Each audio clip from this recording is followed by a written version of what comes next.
Bem-vindos ao Books with Tea, o seu podcast literário com uma dose de chá.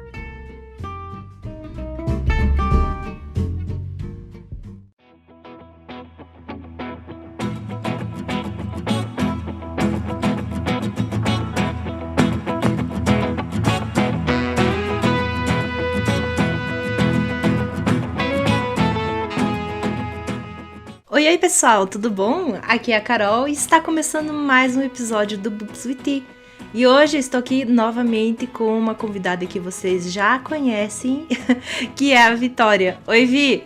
Oi pessoal, como é que vocês estão? É uma delícia estar de volta, eu amo quando a Carol manda mensagem falando: amiga, vamos gravar podcast? Eu já sei que vem coisa boa por aí, então eu tô muito feliz de estar de volta e eu espero que vocês gostem desse episódio, que vai ser muito especial.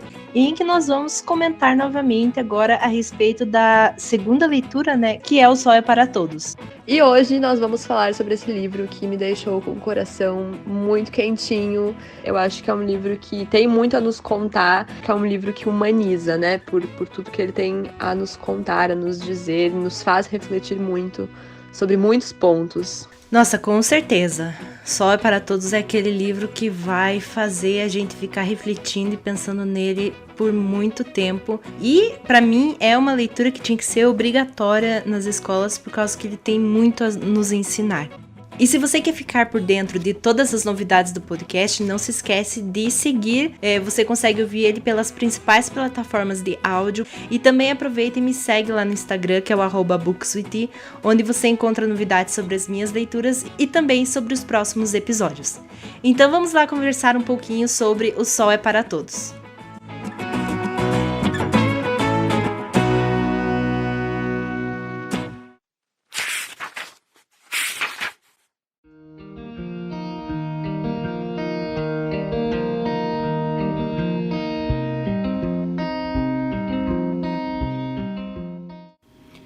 E como sempre, vamos começar falando pela ficha técnica do livro. O Sol é para Todos é um dos principais clássicos da literatura americana e foi publicado em 1960 pela escritora Harper Lee. A obra ela já foi traduzida para mais de 40 idiomas e é aclamada pela crítica até hoje e utilizada como literatura obrigatória em várias escolas nos Estados Unidos. No ano seguinte da publicação, a escritora ela conquistou o Prêmio Pulitzer de Literatura e em 1963 a história ganhou uma adaptação no cinema e conquistou 3 categorias no Oscar: Melhor Ator, Melhor Roteiro Adaptado e Melhor Direção de Arte. No Brasil, o livro ele é publicado pela editora José Olímpio, que faz parte do grupo editorial Record. A história ela tem como pano de fundo a Grande Depressão nos Estados Unidos na década de 1930, sendo que vai ser narrada pela pequena Jean Louise, que é conhecida como Scout, que é órfã de mãe e mora com seu pai Atticus, seu irmão Jen e a babá Calpurnia. O seu pai ele é advogado e enfrenta represálias da comunidade racista após defender um homem negro acusado injustamente de estuprar uma mulher branca.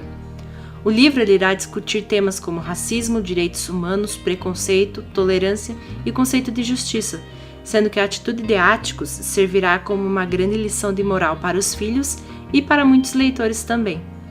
Para vocês terem ideia de como este livro ele é importante, em uma reportagem publicada em 2020 no jornal El País, o jornalista Jason Redmond ele utilizou o livro de Harper Lee para falar sobre o movimento Black Lives Matter, comentando que a atualidade de O Sol é para Todos vai muito além de sua qualidade literária e da profundidade e humanidade do personagem de Atticus Finch, mas que o romance ele continua vigente porque o problema que descreve nunca foi resolvido.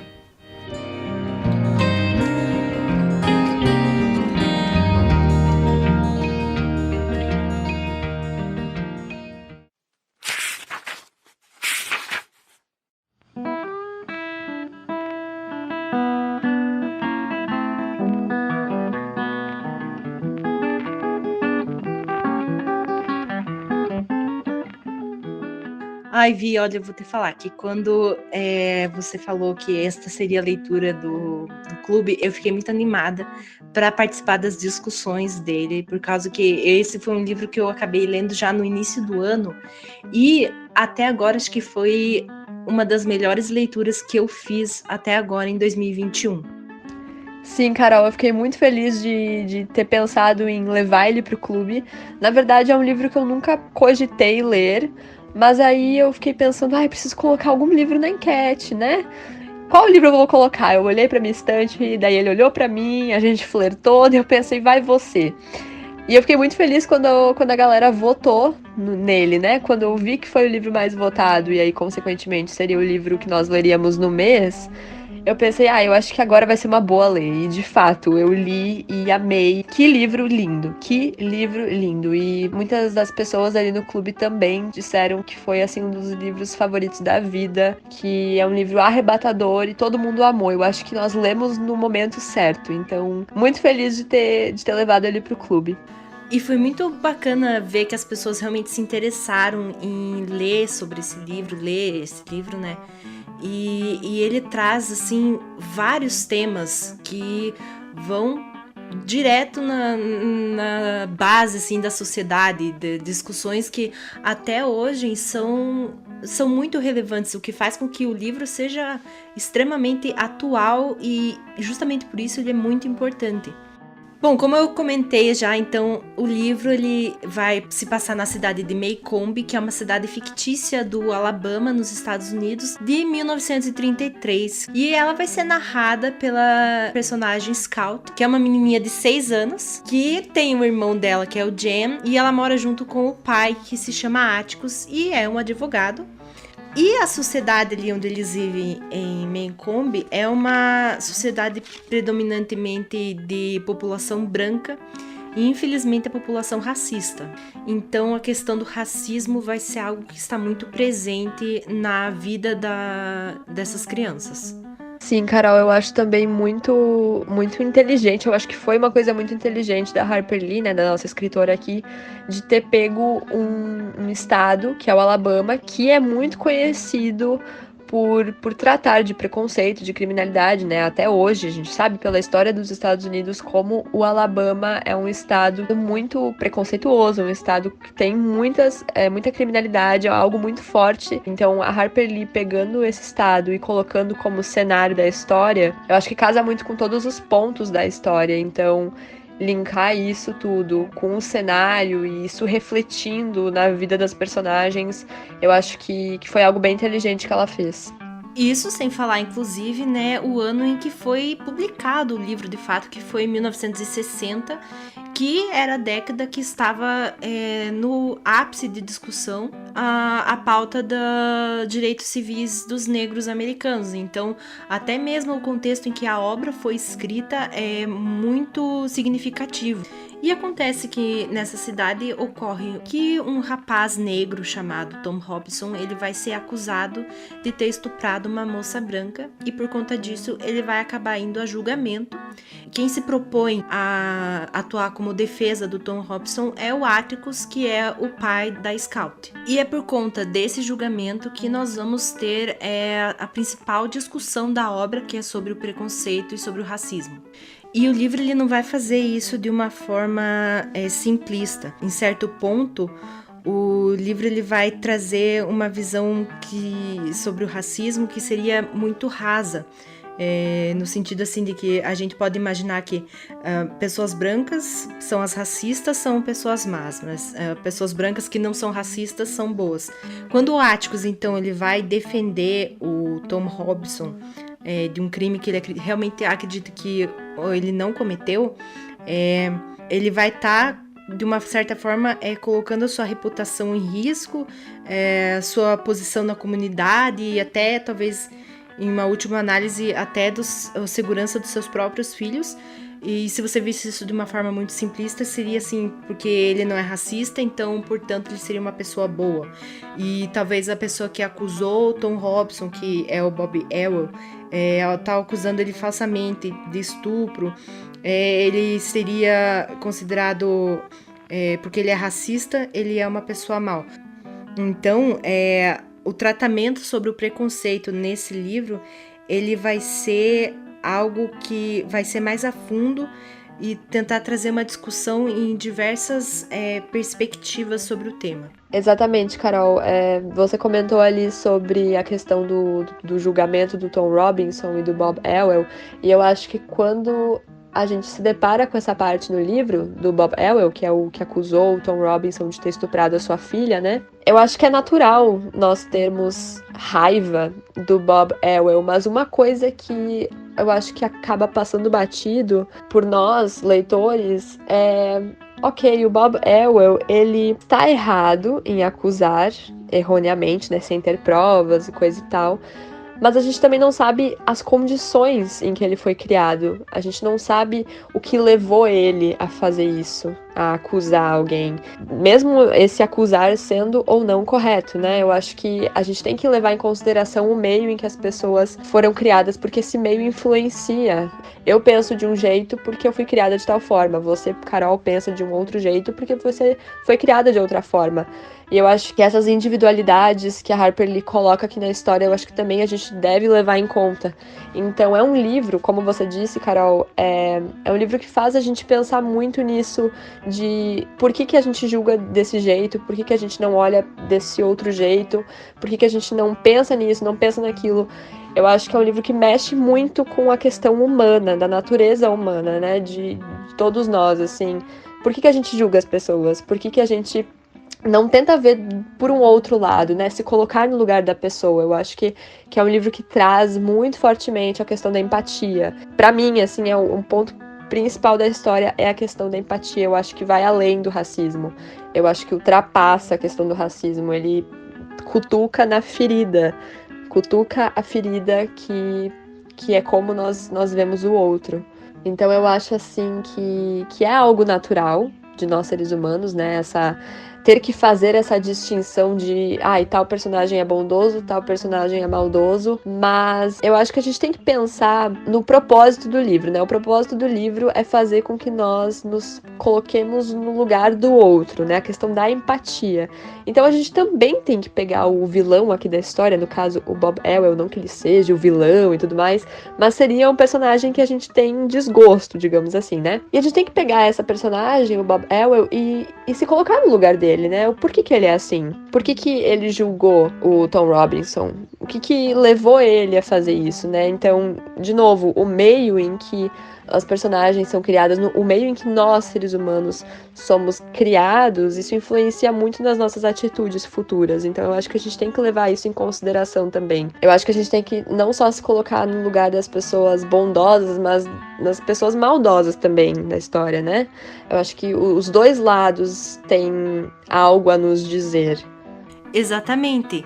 E acho que é aí que vai ser também a questão que tá discutindo justamente entre a existência do bem e o do mal, sabe? Daquilo deles coexistirem. Ou seja, se as pessoas elas são essencialmente boas ou más. Então as crianças, né, o Scott e a Gemma, elas têm muito aquele pensamento assim, inocente mesmo, de que assumir que as pessoas elas são boas por causa que elas nunca fizeram mal. Então, eles vão estar acabando passando por uma transição daquela inocência para uma experiência mais adulta e vai estar envolvendo questões daí sobre o ódio, o preconceito, a ignorância e o que elas vão estar representando. E até, inclusive, o irmão da Scout tem um momento até que ele vai estar se questionando justamente sobre essa fé que ele tem, digamos assim, nas pessoas, na natureza humana, que é depois do julgamento do Tom Robinson, que ele vai ser condenado injustamente, né? Então ele vai estar se questionando sobre essa condição humana, sobre a bondade em si. E vai ser justamente o Atticus que vai ser aquela pessoa que vai estar guiando e orientando as crianças, tentando explicar essa situação de que ele, por exemplo, ele entende que não existem pessoas simplesmente que são boas ou más, mas a maioria das pessoas elas possuem qualidades boas e ruins. Então ele consegue também ver essa complexidade. Qual é o meio que ela vive, o que fez ela ser daquele jeito. E daí que o Atticus justamente vai estar passando essa mensagem para as crianças de elas saberem valorizar, né, o que são as boas qualidades e elas compreenderem as qualidades ruins. Vindo aquela mensagem de estar tratando as pessoas com empatia e tentando ver a vida de sua perspectiva, né, do seu ponto de vista. E é nesse sentido que a Scout ela vai acabar se desenvolvendo como personagem ao longo de toda a obra, nessa compreensão das lições do pai dela, né, que vai daí culminar nos capítulos finais do livro, né. Muito legal isso que você falou, Carol, sobre a Scout. E uma coisa também que eu queria comentar sobre ela é que eu acho que foi muito inteligente da parte da Harper Lee de ter posto uma criança para narrar a história, né? Porque a gente sabe como o racismo é um assunto polêmico, um assunto delicado, né? Um assunto que comove muito a gente, e pegar uma criança para narrar e nós vermos como ela vê o racismo, né? Nós vermos o racismo aos olhos de uma criança. Isso foi muito inteligente da Harper Lee. Eu acho que humanizou mais a coisa, né? Já é um assunto que humaniza, mas eu acho que colocar uma criança, né? As crianças que têm toda a ingenuidade, toda a simplicidade, toda essa questão da empatia, porque as crianças não julgam tanto quanto nós adultos, né? Eu acho que conforme os anos passam e a sociedade nos molda, a gente fica mais críticos com tudo, e as crianças são mais soltas nesse ponto. Então, colocar uma criança para nos apresentar a história, eu acho que foi muito inteligente. Inclusive, tem uma parte da história mais pro final, que eu não lembro se é o Jem ou a Scout que pergunta pro Atticus, acho que é o Atticus, pergunta por que o Tom Robinson tá sendo acusado, né, de ter estuprado uma moça branca. E o Atticus responde: não sei, mas já fizeram isso e vão continuar fazendo. E parece que quando uma dessas coisas acontece, só as crianças choram. Enfim, eu acho esse trecho lindo e de partir o coração. E eu acho que exemplifica também a questão das crianças e da simplicidade e racismo, enfim.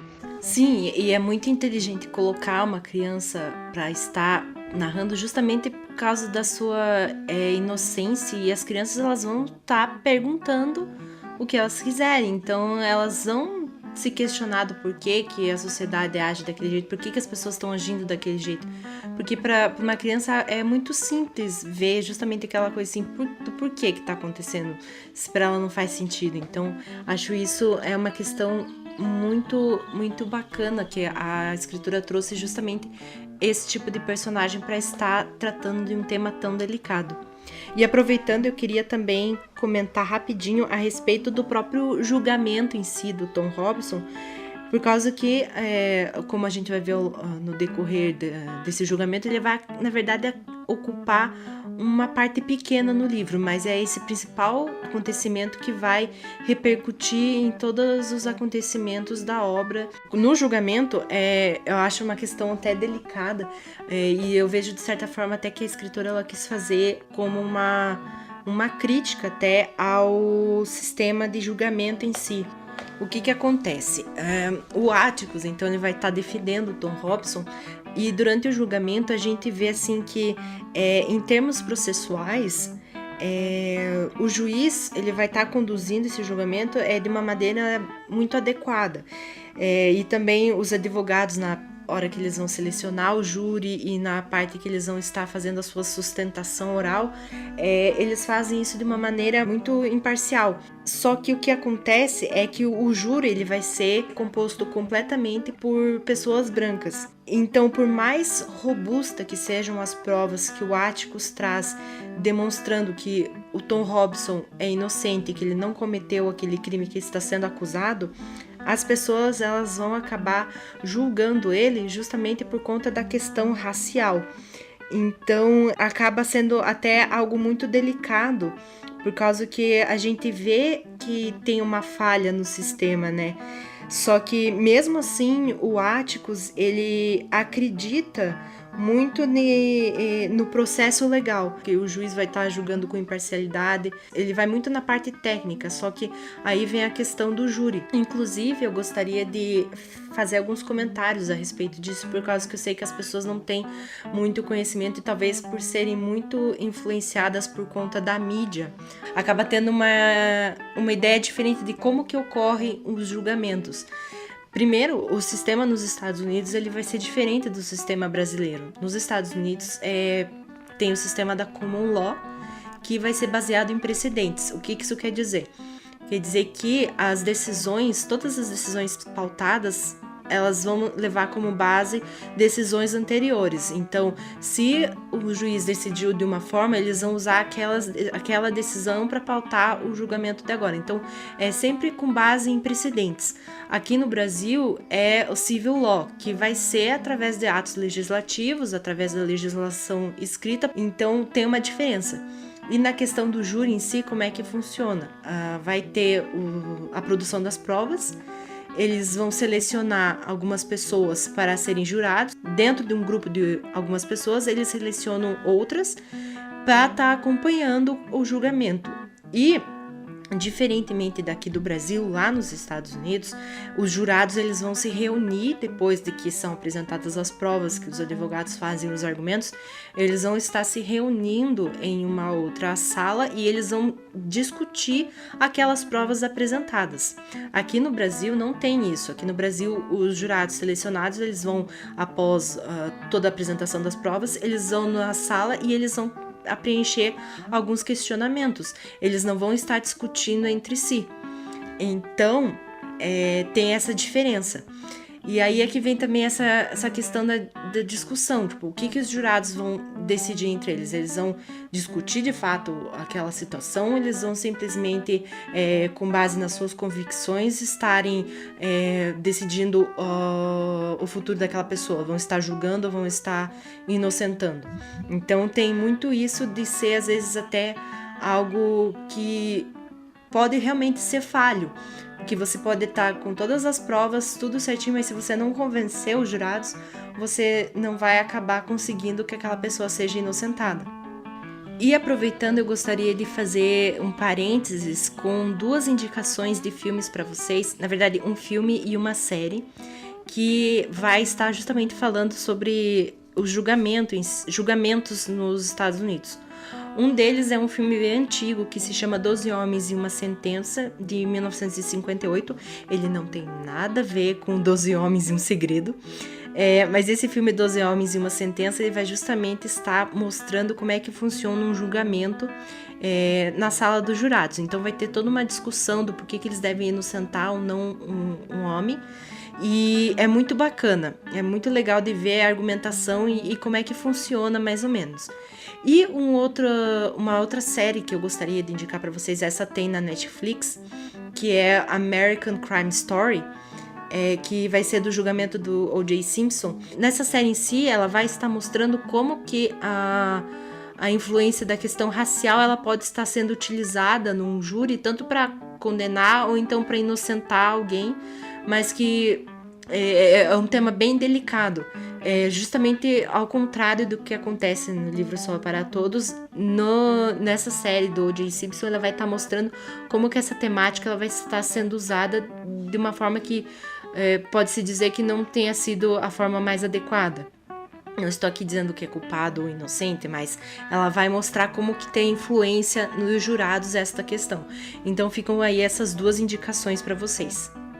Quanto ao julgamento então do Tom Robinson, a gente vai ter o Atticus, justamente ele vai fazer às vezes esse questionamento do sistema em si, mas ele também vai passar alguns ensinamentos para a filha dele, para a Scout, que ele até diz assim que ele entende, por exemplo, que a lei ela deve ser aplicada de forma diferente para as pessoas diferentes.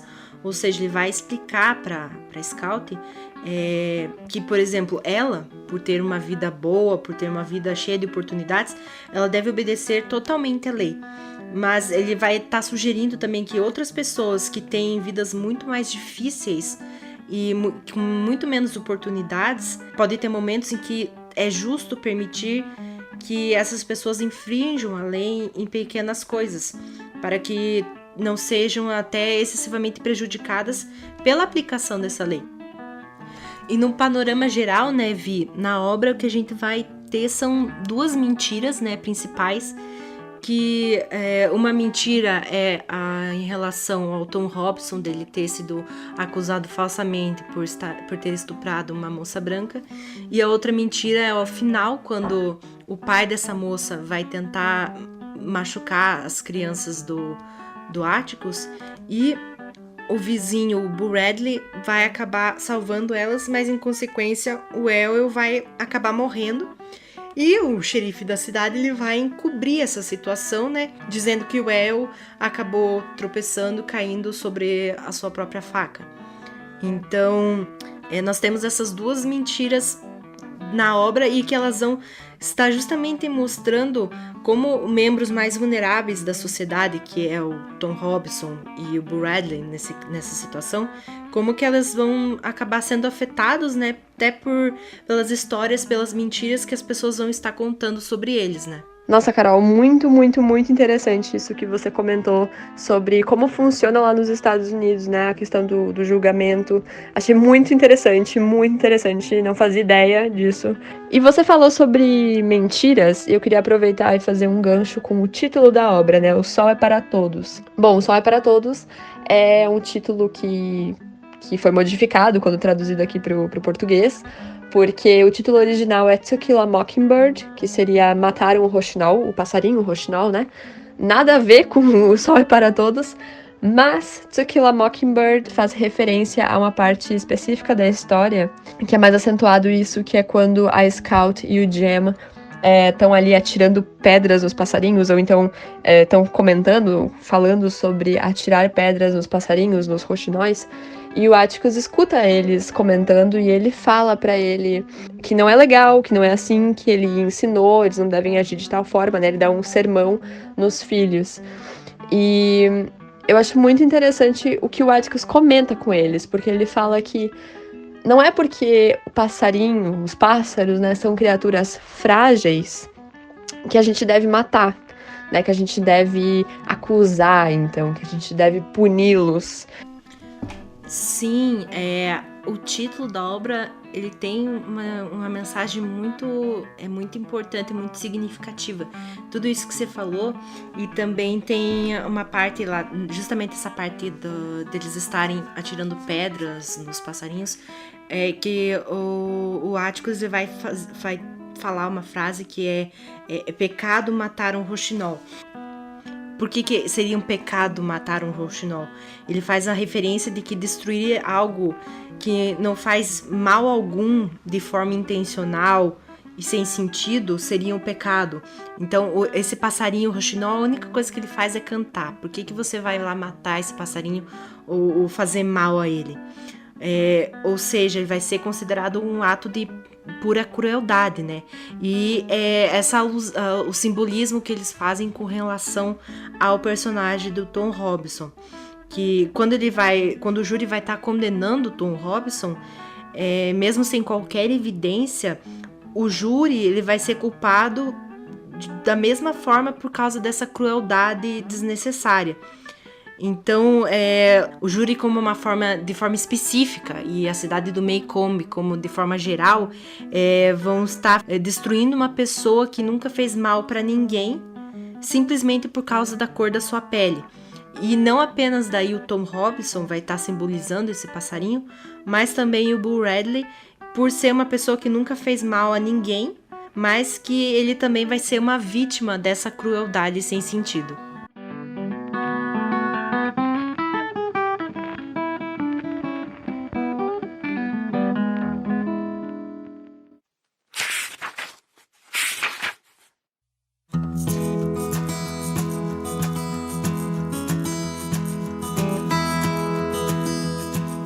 Ai, Vitória do céu, eu poderia ficar horas falando sobre esse livro, por causa que tem tanta coisa pra gente poder conversar, tem tanto temas e subtemas, e é um assunto tão importante, assim, que a gente tem um prazer enorme de estar falando sobre isso, e é um tema muito necessário É um tema que continua em pauta, que é discutido o tempo todo, então precisa ser conversado a respeito disso.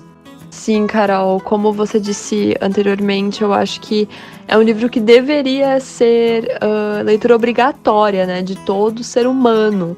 Eu acho que é um livro que deveria entrar na lista dos livros que são obrigatórios na escola, porque é um livro que, nossa, dá pra tirar tanta coisa, né, tanta coisa. E, como eu comentei antes também, eu acho que é um dos livros que humanizam, assim, todo livro, de certa forma, humaniza, né? Mas eu acho que esse, ele é assim, ele vai além, né? Ele toca na ferida e, nossa, tudo que a gente tem a aprender com esse livro eu acho, assim, sensacional. E eu adorei ter conversado contigo sobre. Eu acho que abriu minha cabeça, meus olhos, para muitas coisas que eu também não tinha pensado antes. E, nossa, como é bom poder discutir um clássico, né? Como é bom ver que os clássicos sempre vão fazer sentido, sempre vão ter algo a nos dizer. Isso é ótimo. Parece que a nossa fala, né? Que a nossa conversa nunca vai cessar. É muito bom, e é muito bom ver as pessoas se interessando em ler mais sobre esses livros, né? Ler os clássicos e poder estar conversando com elas mais a fundo e mais detalhado. Então acho que essas conversas só têm a enriquecer. E eu queria agradecer demais pela sua participação, Vitória. E se vocês gostaram do que vocês estão ouvindo aqui no podcast, por favor, pessoal, lembra de deixar um comentário lá no meu Instagram, no @bookswithti. Tem uma postagem lá que vai ser dedicada a esse episódio. Então, se vocês ouvirem, por favor, deixa lá o feedback de vocês, que isso ajuda muito a sempre estar tentando trazer novas coisas, a estar melhorando. Então, não se esqueça também de seguir o podcast, que isso ajuda bastante. E acho que por hoje seria isso, né, Vi? Muito obrigada pela participação. Carol, muito obrigada por ter me chamado para participar. Você sabe que eu adoro esse projeto e eu te admiro muito. Eu é que agradeço, Vi. Bom, então é isso, pessoal. Até a próxima. Tchau!